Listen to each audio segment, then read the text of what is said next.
All right, now let's head on to other markets. Now we're seeing Bitcoin on a rampage, at this point. Did touch $50,000 and kind of staying above it, at this time. 50,000, we see the market, it's green on the screen at this point, and not just regular green, it's deep green at this point. So just 3 pockets of red in the market, showing that this market is really, really, really bullish. Right now, we see the market cap also tending towards that 2 trillion level.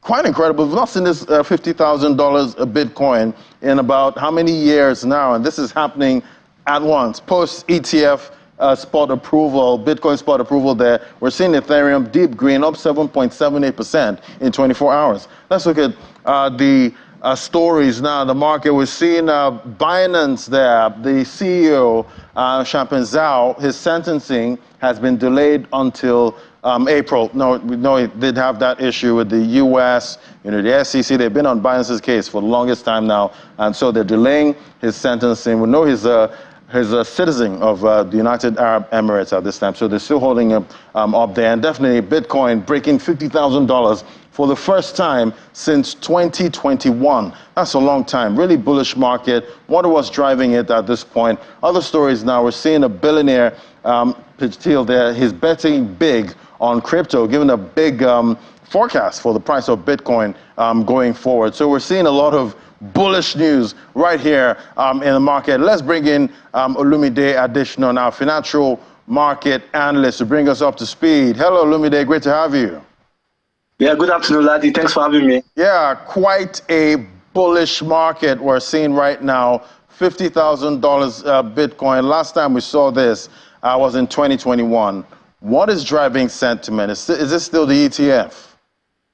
Most definitely. There are a lot of scenarios around the crypto market right now, but just like you rightly alluded, Bitcoin is at its highest level since December 2021. And if you look at the cycle presently we are in, you recall that a few weeks back, it moderated around the 38,800 support level. A lot of pundits were really wondering if Bitcoin could hold its waters. But, recent data from JP Morgan shows that demand for ETF, Bitcoin spot ETFs, is also rallying. In fact, at some point, it was one of the most demanded spot ETFs on the market. And interestingly, also, the narrative is that we're seeing the ecosystem moving more with Bitcoin miners. Recall that a few days ago, Chinese miners were looking to set shop in Ethiopia, probably because of the cheap source of energy in that place. And that also really reiterated the systemic role miners are playing in the market. Halving also is coming to play in few months' time. And, despite the fact that that event is really half a decade old, it lowers the rate at which Bitcoin is being created and increases the level of scarcity. So pundits are wondering that, yes, we have about close to a quarter of Bitcoin lost forever. We're seeing institutional investors holding their assets. A lot of Gen Z and millennials see it as digital gold. The bet is that Bitcoin definitely will hit the $1 trillion mark, because right as we speak, it's close to the $1 trillion mark. And just like you rightly alluded also, that the space of fear of not missing out has also increased retail participation as we speak. Yeah, quite incredible. We see billionaire Peter Thiel there. His fund is putting up about $200 million. They've invested about $200 million so far in Bitcoin and Ethereum. That was late last year. Is this giving us indication of what institutional investors are doing at this time, or we're doing? Yeah, I think just like you rightly said, we're seeing increased institutional participation. Templeton also, one of the oldest investment firms, also applied for a spot Ethereum ETF.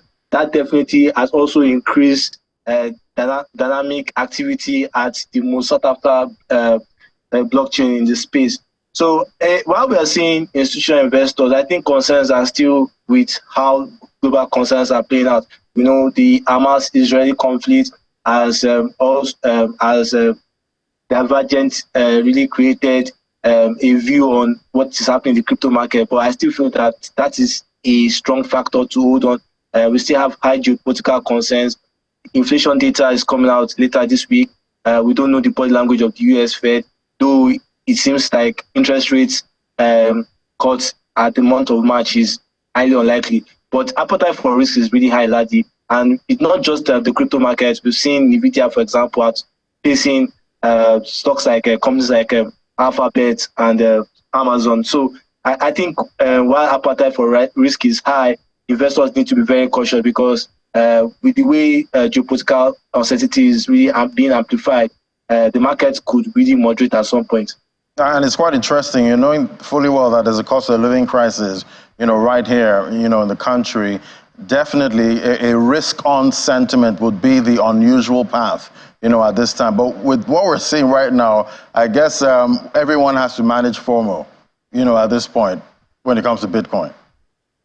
Yeah, but, I'm also surprised that the amount of stablecoin being held is also at its all-time high. So pretty much, I can tell you that institutional investors are the one making the difference here because stablecoin activity, look at USDT and USDC market valuation, they're almost at their all-time high. Right. So pretty much, I think my sentiment is that institutional investors are the one really driving the rally right now. Right. Thank you so much, Olumide Additional, financial market analyst. Always great having your perspective.